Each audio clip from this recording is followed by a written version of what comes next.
ಈ ಪತ್ರಿಕಾಗೋಷ್ಠಿಗೆ ಸ್ವಾಗತ ಮಾಡಿಕೊಂಡು ಶ್ರೀಯುತ ಶೇಖರ ಹಿಟ್ಮಾಡಿ ಅವರು ಹೇಳಿದಂಥ ರೀತಿಯಲ್ಲಿ 26 ನವೆಂಬರ್ 26 ಈ ದೇಶಕ್ಕೆ ಸಂವಿಧಾನವನ್ನು ಅರ್ಪಣೆ ಮಾಡಿದಂಥ ದಿವಸ. ಡಾಕ್ಟರ್ ಬಾಬಾ ಸಾಹೇಬ್ ಅಂಬೇಡ್ಕರ್ ಅವರು 26ನೇ ತಾರೀಕು ನವೆಂಬರ್ನಂದು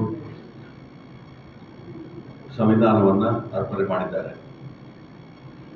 ಇವತ್ತು ಸರ್ಕಾರ ಘೋಷಣೆ ಮಾಡಿದೆ, ಇದನ್ನ ಸಂವಿಧಾನ ದಿವಸ ಅಂತೇಳಿ ಆಚರಿಸುವಂಥದ್ದು. ಸಂವಿಧಾನ ದಿವಸವಾಗಿ ಆಚರಣೆ ಮಾಡುವಂಥ ಒಂದು ಕಾರ್ಯಕ್ರಮಕ್ಕೆ ಹೊಂದಿಕೊಂಡು ನಾವು ಇವಾಗಲೇ ನಮ್ಮ ಕಾಪುನಲ್ಲಿ ಕೂಡ ಸಂವಿಧಾನದ ಬಗ್ಗೆ ಜನಜಾಗೃತಿ ಕೊಡಲಿಕ್ಕೆ, ನಮ್ಮ ಹಕ್ಕುಗಳ ಬಗ್ಗೆ ಜನರಿಗೆ ತಿಳುವಳಿಕೆ ಕೊಡಲಿಕ್ಕೋಸ್ಕರ ಇವತ್ತು ಏನು ಸಂವಿಧಾನದ ಮೇಲೆ ಒಂದು ಅಪಸ್ವರಗಳು ಬರ್ತಾ ಉಂಟು, ಸಂವಿಧಾನ ಉಳಿಸಿ ಅನ್ನುವಂಥ ಒಂದು ಉದ್ದೇಶದಿಂದ ಕೂಡ ನಾವೊಂದು ಸಮಾವೇಶವನ್ನು ಕಾರ್ಯಕ್ರಮ ಹಮ್ಮಿಕೊಳ್ತಾ ಇದ್ದೀವಿ. ನಾಡ್ದು ನವೆಂಬರ್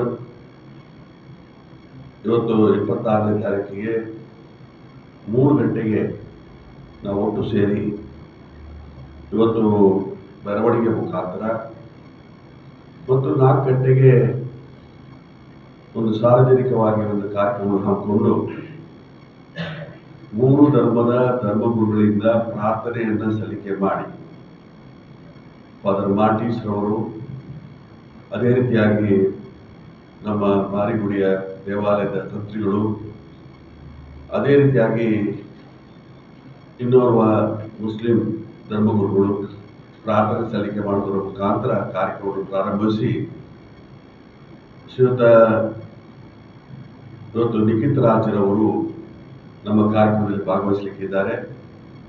ಅದೇ ರೀತಿಯಲ್ಲಿ ನಮ್ಮ ಶ್ರೀಯುತ ಸುಧೀರ್ ಮರೋಳಿರವರು ಕೂಡ ಈ ಕಾರ್ಯಕ್ರಮದಲ್ಲಿ ಭಾಗವಹಿಸಲಿಕ್ಕಿದ್ದಾರೆ.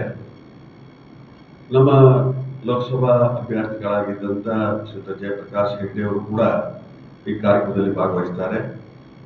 ಅದೇ ರೀತಿಯಲ್ಲಿ ನಮ್ಮ ದಲಿತ ಸಂಘಟನೆಯ ಶ್ರೀಯುತ ಸುಂದರ್ ಮಾಸ್ಟರ್ ಅವರು ಕೂಡ ನಾವು ಕೇಳ್ಕೊಂಡಿದ್ದೇವೆ.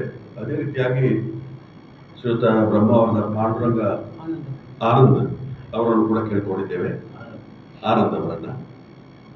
ಈ ರೀತಿಯಲ್ಲಿ ನಾವು ಜನಜಾಗೃತಿಯ ಕಾರ್ಯಕ್ರಮವನ್ನು ಹಮ್ಮಿಕೊಳ್ಳಿಕ್ಕಿದ್ದೇವೆ.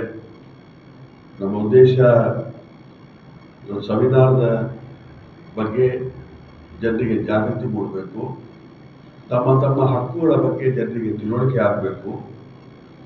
ನಮ್ಮ ಸ್ವಾತಂತ್ರ್ಯ ನಮಗೆ ದೊರೆಯುವುದರ ಜೊತೆಯಲ್ಲಿ ಆರ್ಥಿಕ ಸ್ವಾತಂತ್ರ್ಯ, ಸಾಮಾಜಿಕ ಸ್ವಾತಂತ್ರ್ಯಗಳಿಗೆ ಕೂಡ ಬೆಳಕು ಚೆಲ್ಲುವಂಥ ಕೆಲಸ ಕಾರ್ಯಗಳಾಗಬೇಕು ಅನ್ನೋ ಉದ್ದೇಶದಿಂದ ಈ ಕಾರ್ಯಕ್ರಮವನ್ನು ನಾವು ಅಳವಡಿಸಿಕೊಂಡಿದ್ದೇವೆ.